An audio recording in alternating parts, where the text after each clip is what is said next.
Hello, and welcome to Skyrim lore to sleep to. Today's reading, RK, the God of Birth and Death.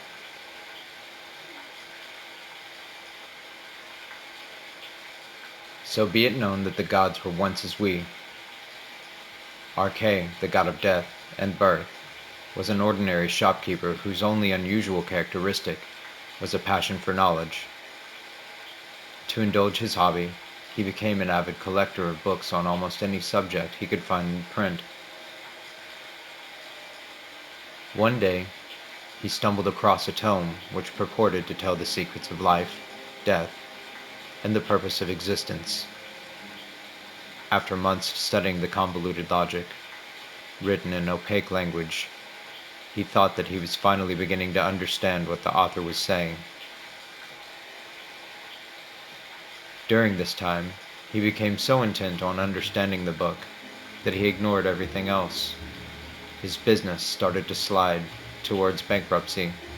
His few friends stopped visiting him. He ignored the plague which was ravaging the town, and his family were ready to leave him. Just as he felt that the book was opening visions of new worlds, the plague brought him low. His family tended his illness out of a sense of duty, but he slowly sank towards death. So as a last resort, he prayed to Mara, the mother goddess, to allow him enough time to complete his studies of the book. "Why should I make an exception for you, RK?" asked Mara. "Mother Mara, I am finally beginning to understand this book and the meaning of life and death," he answered. "And with little more time to study and think, I should be able to teach others." It sounds to me like that teaching others is an afterthought to appeal to me," she replied. "What is the reason for death and birth?" "There are far more souls in the universe than there is room for the physical world. But it is in the physical world that a soul has the opportunity to learn and progress. Without birth, souls would not be able to acquire that experience, and without death, there would be no room for birth."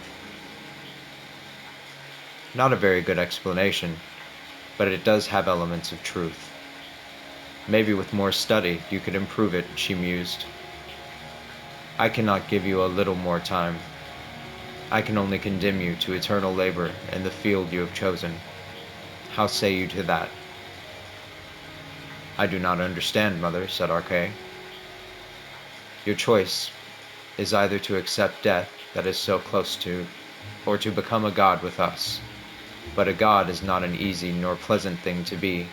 As the god of death and birth, you will spend eternity making sure that deaths and births stay in proper balance in the physical world.